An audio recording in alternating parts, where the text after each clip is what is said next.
Hola a todos, ¿cómo están? Buenas noches o buenos días o buenas tardes o en el horario que vean esto. Y pues vamos a probar este nuevo esquema de estar cargando o subiendo las clases. Y en esta ocasión, bueno, es 8 de octubre de 2019 y estamos empezando ya ahorita por la noche el día de Yom Kippur, que como hemos platicado en Cábala, los días empiezan justo después de que se mete el sol y continúan hasta el otro día, digamos, mueren cuando se mete el sol del siguiente día.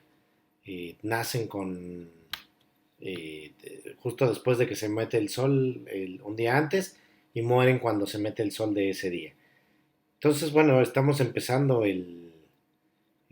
pues con el ayuno y con toda la parte de Yom Kippur. Y este video o esta clase lo que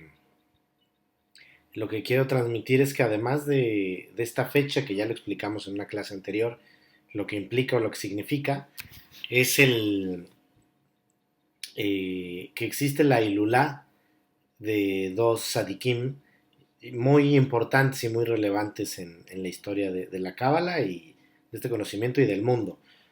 Ilular, recordemos que cuando hablamos de Ilulá, de un Sadikim, quiere decir del día el día que dejaron este mundo, el día de la muerte.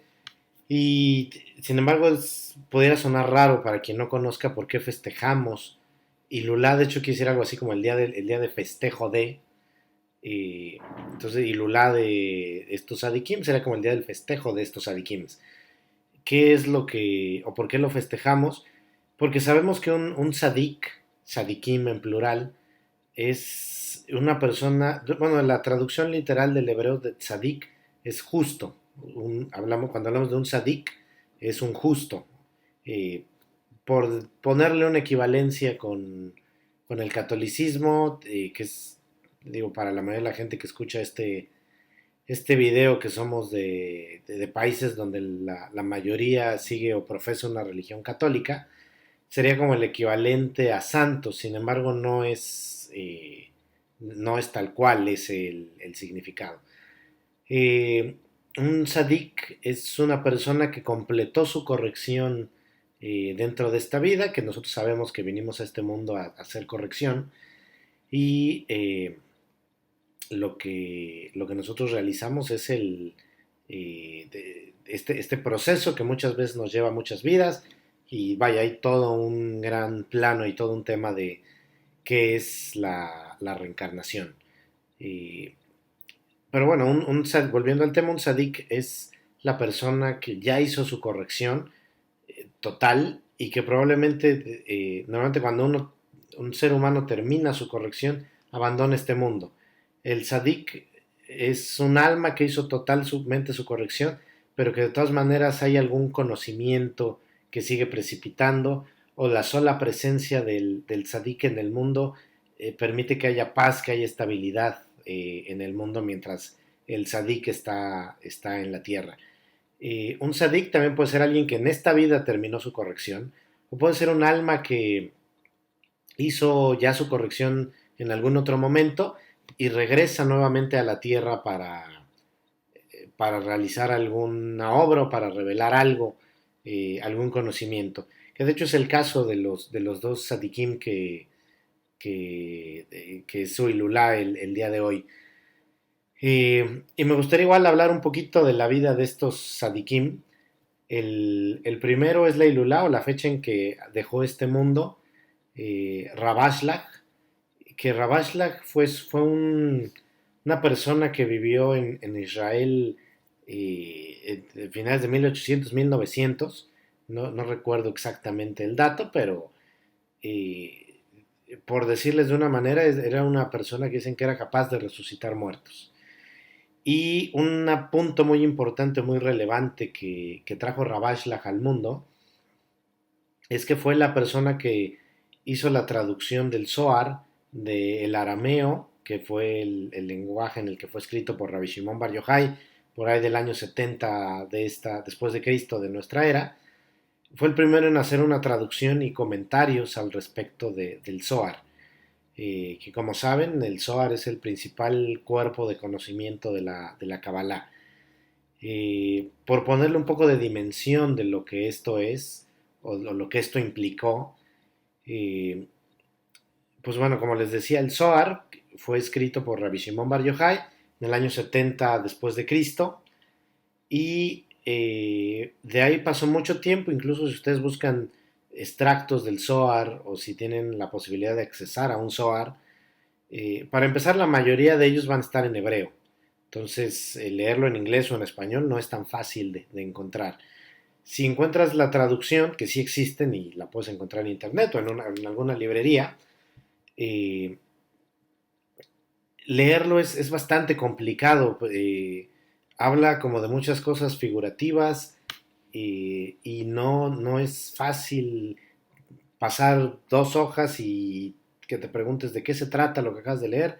No es fácil de darle ese seguimiento. Se supone que el Zohar, de acuerdo a lo que dicen los cabalistas, es el cuarto nivel de entendimiento de la Torá o del Antiguo Testamento. Eh, Se supone que tal cual fue entregado por Moisés el Antiguo Testamento o la Torá, es un nivel que se llama Pshat, que se le llama el nivel literal, que es todas estas historias de que está el pueblo hebreo, estaba Abraham, salieron de Egipto, llegaron a la tierra prometida, etcétera. El cuarto nivel de entendimiento se llama Sot. Sot en hebreo significa secreto. Y es este nivel, que en teoría es mucho más revelado, mucho más claro que lo que está escrito en la Torah o en el Antiguo Testamento. Aún así, cuando uno lee el Zohar, y de hecho se dice que el Zohar es un libro que está hecho no para ser entendido, te transmite un conocimiento a un nivel que no es el nivel de la mente.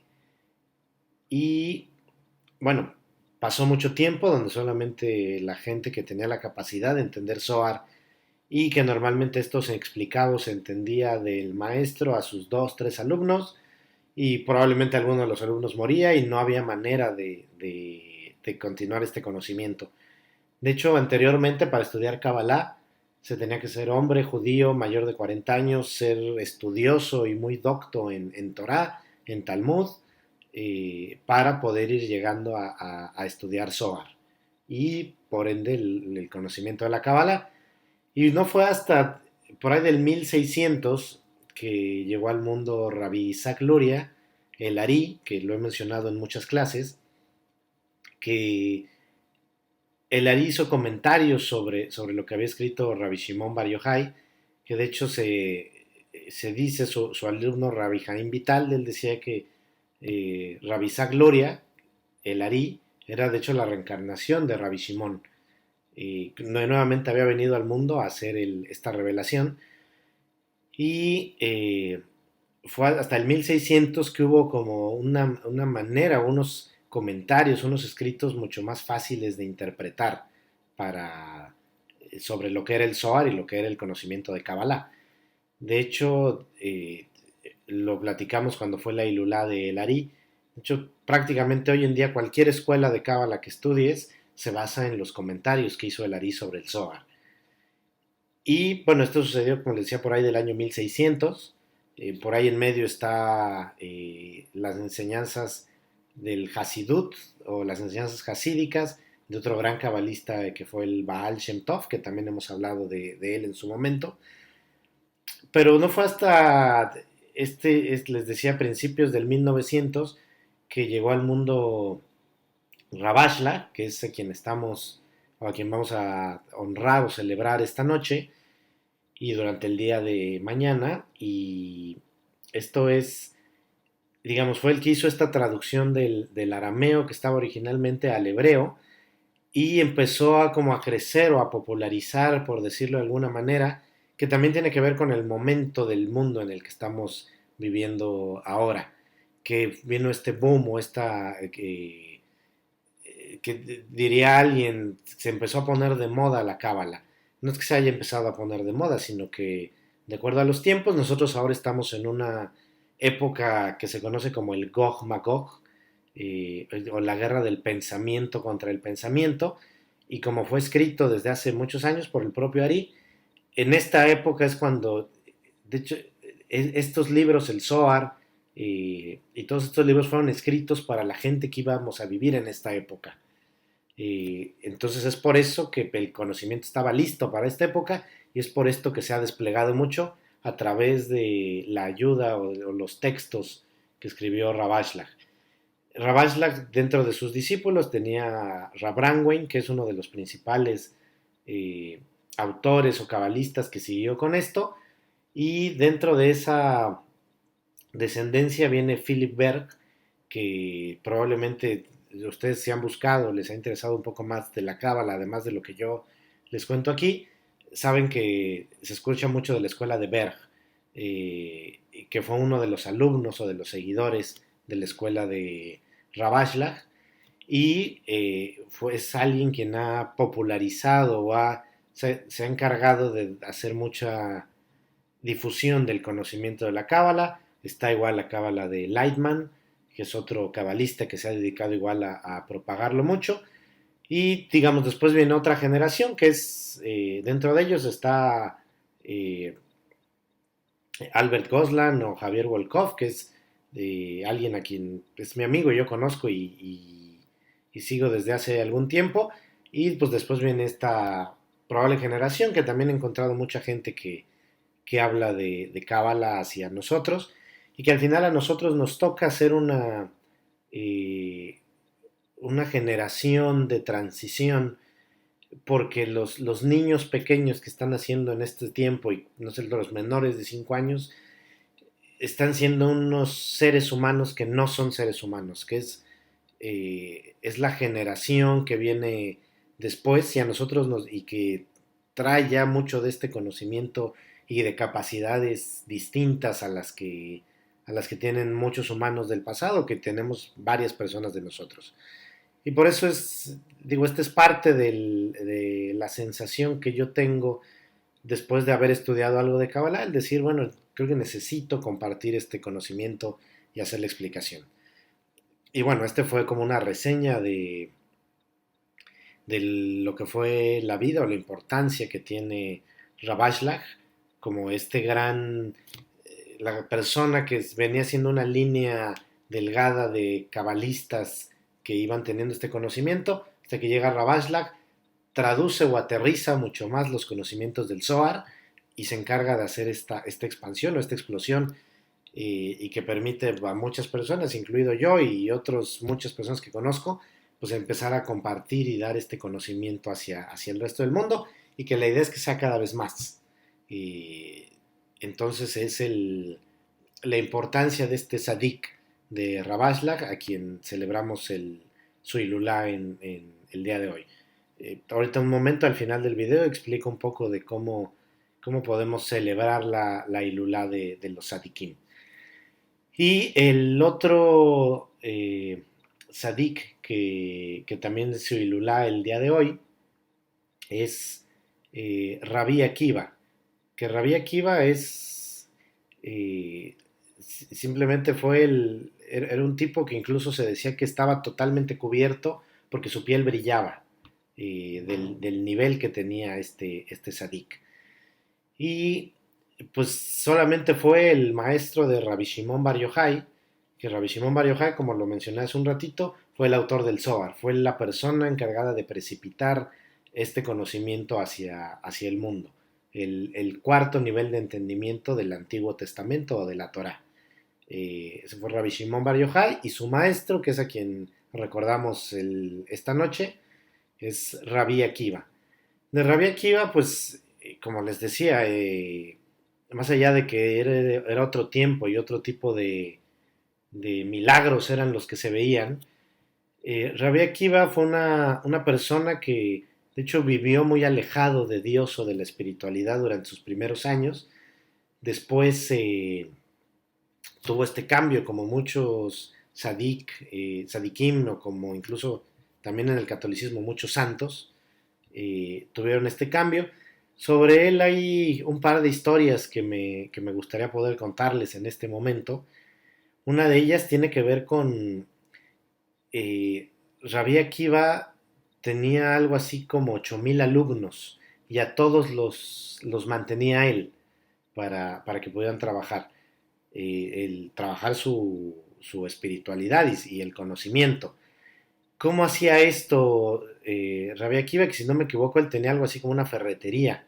Ese era, digamos, su negocio y sobre eso procuraba su sustento. Pero entonces, ¿cómo hacía para mantener a estos 8,000 alumnos?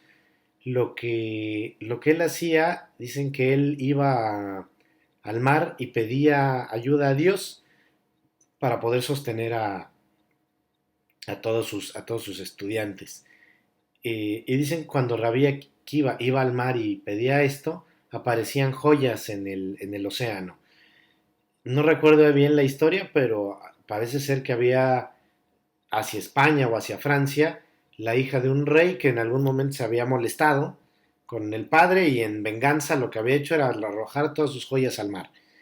Lo curioso o lo milagroso de esta historia es que esas joyas aparecían yo me imagino, en la costa de Israel, solamente cuando Rabí Akiva iba y pedía a Dios de, oye, necesito más recursos, más sustento para poder mantener a los 8,000 alumnos. Entonces, cuando él iba y pedía esto, en la playa empezaban a aparecer esas joyas, tomaba algunas, se iba y después cuando volvía a necesitar otra vez del sustento, volvían a aparecer. Y solamente en ese momento. Otra de las historias es que Rabí Akiva llegó a ser el consejero del emperador romano, digamos, no del procurador que estaba en Israel en aquel momento. Sí, en aquel momento estaba todo Israel, toda la tierra prometida bajo la ocupación romana. Él era el consejero del propio emperador de todo el imperio romano. Y había otro consejero romano que le tenía mucha envidia a Rabí Akiva. ¿Por qué? Porque lo veía como una persona influyente, que tenía muchísimos alumnos, que el propio emperador lo seguía mucho, y este otro consejero le tenía mucha envidia a Rabí Akiva, al grado que en un momento le, este consejero estaba casado con una mujer hermosísima llamada Raquel, y en un momento era tanta la envidia que le tenía a Rabí Akiva que manda a su esposa a seducirlo.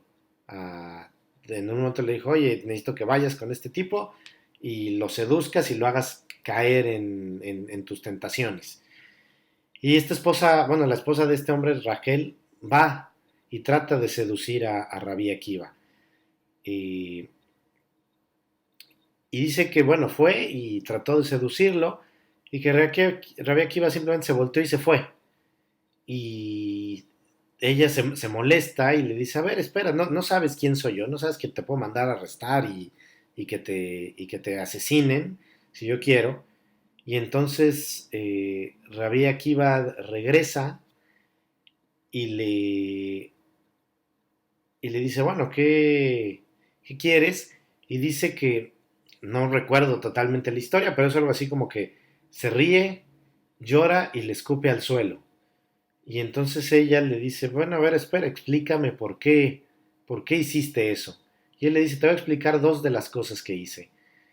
Y le dice algo así como de río, porque por la alegría que tengo en los ojos de poder ver tanta belleza. Lloro porque en algún momento vas a morir y esa belleza se va a deshacer. Y escupo al suelo porque maldigo a los gusanos que se van a comer este cuerpo, esta cara tan hermosa.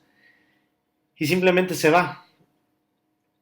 Y digamos, es como una historia de amor que de hecho pensaba platicar en el Día de las Almas Gemelas. Eh, Tiempo después, en un matrimonio siguiente, recordando que en Cábala y el judaísmo los divorcios es algo común y que simplemente es, pues si ya no estamos bien juntos, nos separamos y te puedes volver a casar. Eh, Dicen que en un siguiente matrimonio se reunieron Raquel, esta mujer, y Rabí Akiva. Que yéndonos un poco hacia atrás, si recuerdan la historia si estoy mezclando un poco historias, pero abro un paréntesis, si recuerdan cuando vimos la sesión de Pinhas, la porción de Pinhas, que era este tipo que asesinó a dos personas, a Simri y Cosby, porque estaban haciendo algo que le estaba trayendo tragedia al mundo. Eh, Haciendo un poco de recapitulación de esa historia, estaban todavía los judíos o los hebreos en el desierto, eh, estaba este rey que quería destruirlos y entonces manda a una de sus hijas, a Cosbi, a seducir a Moisés para que Moisés se corrompa y entonces puedan atacar y destruir a los hebreos.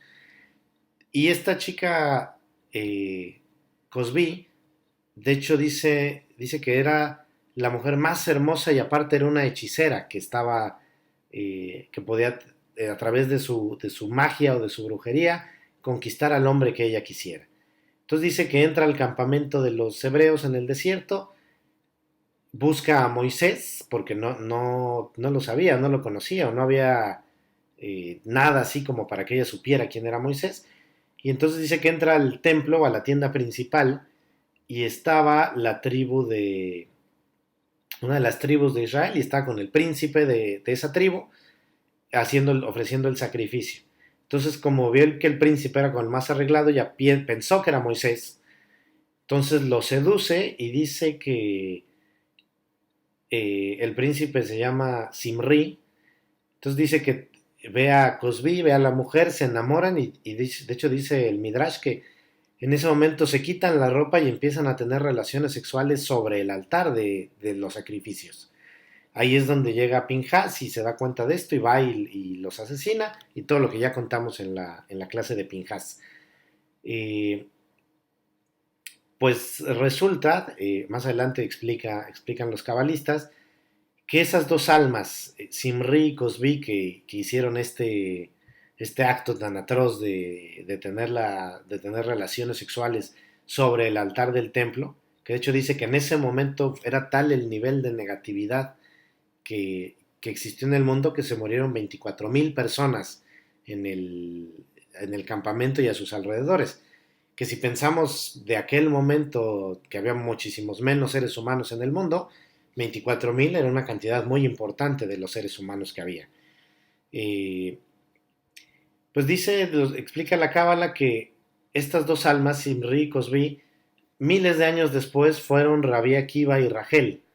Igualmente Raquel era, de hecho dice, no hubo mujer más hermosa en el mundo que Cosbi, excepto Raquel, esta mujer, que al final eran la misma alma reencarnada. Y explican los cabalistas que esta vez que este consejero romano que manda a la esposa a seducir a Rabí Akiva, era exactamente la misma prueba que los dos tuvieron miles de años antes. La diferencia es que esa segunda vez lo hicieron bien. En vez de sucumbir los dos al deseo que tenían el uno por el otro, sabiendo que en ambos casos, en uno era para atacar al pueblo hebreo, en este otro era de no podemos estar juntos porque tú en este momento estás casada y vienes a seducirme con fines egoístas o con fines destructivos. Entonces dice que en ese momento ambos superaron la prueba en cuanto a que Rabia Akiva la rechaza y la otra mujer aún teniendo, Rachel, aún teniendo el poder de ejecutarlo, de hacer alguna otra acto en venganza, en ese momento lo entiende y deja que se vaya. Y fue por eso que, gracias a que ellos tuvieron ese aprendizaje, finalmente después pudieron casarse y estar juntos. Digo, no era el propósito de esta clase, pero consejo, cuando normalmente alguien es para ti, si probablemente tendrás una prueba. Si no superas esa prueba, seguramente esa persona, al menos en esa encarnación, ya no va a estar en tu vida. Eh, pero en la espiritualidad no es que si ya no pasé una prueba o si yo tenía que ejecutar algo para pasar una prueba y no lo hice, no es como que, bueno, esa prueba ya se pierde. No, aún miles de años después y en otra vida y en otras circunstancias, esa prueba se va a volver a presentar en la vida y probablemente si es con alguien que tienes que hacer esa prueba, sea en cuanto a pareja, sea en cuanto a familia, en cuanto a trabajo, de la forma que sea, esa prueba se va a volver a presentar hasta que la superes. Hay un dicho que dice, la vida es tan buena maestra que te repite la lección hasta que la aprendas, y eso es así. Eh, Cierro paréntesis volviendo a la vida, bueno, que no hemos salido, ¿no? Sobre el tema de la vida de Rabí Akiva. Y la otra historia interesante con la cual podría cerrar un poco sobre la vida y sobre quién fue Rabí Akiva, hay una historia de que en un momento está el emperador romano y le dice a Rabí Akiva, oye, estuve leyendo ese libro de ustedes, los hebreos, de la Torá. Dice, ah, qué bien. Y le dice, y estaba viendo que en sus leyes hay una ley que dice que quien venda a su hermano se le castigará con la pena de muerte. Dice Rabbi Akiva, sí, eso es correcto. Le dice, sí, estuve leyendo en la Torá la historia de José, que para quienes se acuerden, José o la obra de teatro de José el Soñador, que habla de la vida de Yosef o de José, dice que en un momento ellos, los hermanos, de Yosef vendieron a su hermano, que lo querían asesinar, lo querían matar en un agujero, dejándolo ahí en un pozo. Se arrepintieron, lo sacaron y lo vendieron como esclavo. Entonces dice el emperador, vi que los hermanos de Yosef lo vendieron, sin embargo ninguno de ellos fue castigado. ¿Qué pasó ahí? No que sus leyes son perfectas, son de acuerdo a Dios.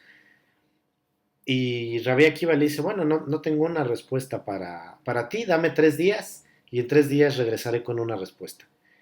Y el emperador romano le dice, está bien, te espero en 3 días, pero yo creo que alguien debiera morir para hacer justicia a Yosef. Cuenta que Rabbi Akiva regresa a los 3 días con otros de sus estudiantes y le dice, tienes razón, los hermanos de Yosef vendieron a su hermano y no tuvieron el castigo. Y le dice, pero aquí estoy yo junto con estos otros 10 de mis estudiantes y venimos a morir, a que nos mates para hacer justicia a lo que dices.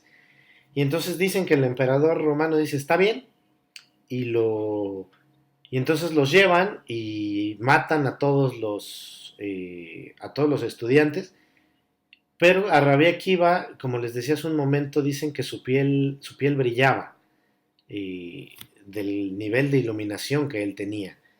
Entonces, que la hija del emperador romano en ese momento dijo, oye, espera, si ya lo vas a matar, yo quiero quedarme con su piel.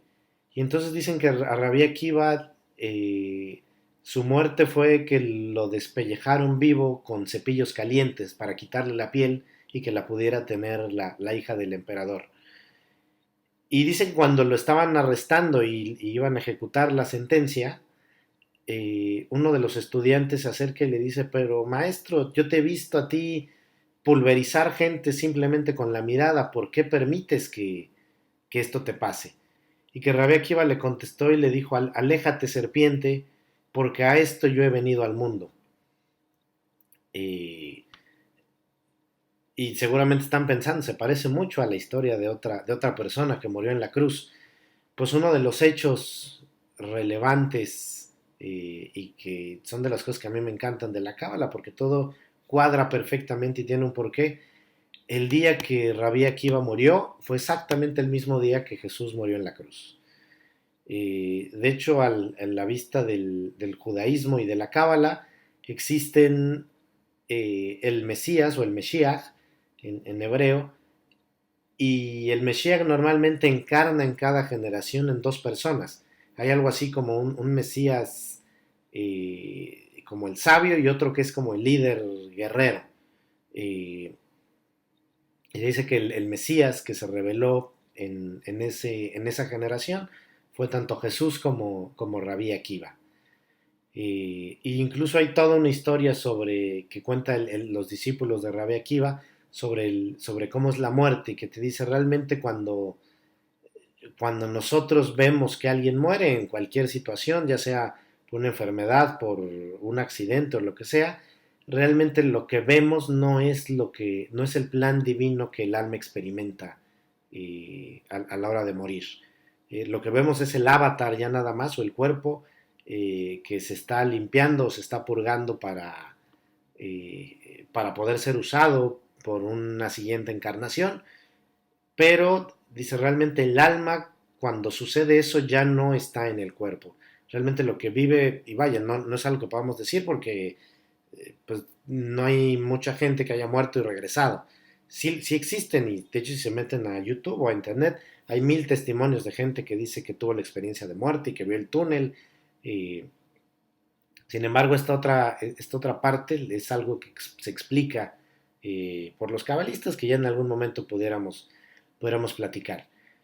Y bueno, al final esta es un poco de la historia de estos dos grandes sadikim que su Ilulá es en este 2019, que empieza hoy 8 de octubre en la noche y durante todo el día de mañana, durante todo el 9 hasta antes de que se mete el sol, y que coincide con el Yom Kippur de acuerdo al calendario hebreo, el año 5780, de acuerdo al calendario gregoriano, el 2019. En la Ilulá lo que nos explican los cabalistas es que el tiempo es como una gran espiral. Y cuando muere un sadikim, de hecho cuando muere cualquier persona, se dice que todos los días de su vida se alinean y ven toda la luz o los actos que haya hecho esa persona durante su vida. En este caso un sadik, perdón, es alguien que normalmente ha revelado mucha luz al mundo. Entonces lo que explican los cabalistas es que dentro de esta espiral del tiempo, el momento o el día que muere, que de hecho una cosa es que los sadikim eligen el día que se van, por algo ellos eligieron este día, dentro de la espiral, ese día, digamos, toda la luz que se empieza a revelar, dicen que crea como una columna de luz y que permea o pega en el mismo día de todos los años. Imaginen la espiral que va subiendo y cuando muere se crea una columna de luz sobre ese día a la cual podemos accesar nosotros en cualquier año durante ese mismo día, porque al final nosotros volvemos a pasar por esas estaciones de luz. Y de manera similar suceden las felicidades o los Hagim, como es el Yom Kippur, como son los Rosh Chodesh, Rosh Hashanah, Hanukkah, etc. ¿Cómo podemos conectar con la energía de estos Sadikim durante su Ilulá? Hay varias maneras. Una es visitar a su tumba, que, bueno, Rabash, la que está enterrado en Jerusalén, y Rabbi Akiva en Israel, no exactamente en Jerusalén, hay un sitio específico que está al norte de Israel donde está la tumba de Rabbi Akiva. Otra manera es leer algo de lo que ellos hayan escrito en su honor. Seguramente en internet podrían encontrar algo de ambos. Eh, Otra manera es hacer una comida como en limosna o como en ofrecimiento hacia alguien pobre o hacia alguien que lo necesite. Y es importante esta comida hacerla de corazón y sin esperar nada a cambio. No decir, bueno, pues voy a invitar a mi novia a comer. Ahí estás tú, de igual parte disfrutando de ese placer. Si no es de alguien que lo necesite o alguien que te lo pida, hacer una comida en beneficio o en honor de esas personas. Otra manera es encender una vela, una luz durante 24 horas para que el alma de este sadik o de estos sadikim tengan un sitio donde posarse y compartir espacio y parte del mérito y del honor que ellos lograron con nosotros. Eh, y vaya, no se tienen que hacer todas estas cosas. Con alguna de esas que se haga en algún momento es suficiente para conectar con el mérito y con el alma de estos sadikim, independientemente de dónde estemos. Eh, y bueno, pues espero que les haya gustado, que funcione más este nuevo esquema de clases bueno, estamos probando a ver cómo funciona, si funciona mejor que los otros métodos. Y pues bueno, felicidades nuevamente, feliz celebración de Yom Kippur. Para quienes hayan decidido hacer el ayuno, pues ojalá que el alma y la luz de estos días nos ayude para alimentar todo esto y que tengan éxito en este siguiente año, que realmente después de Yom Kippur es cuando se sella, como les explicaba en la clase anterior, cae el sello y se puede continuar hacia adelante. Les mando, los bendigo de todo corazón, les deseo lo mejor y pues muchas gracias.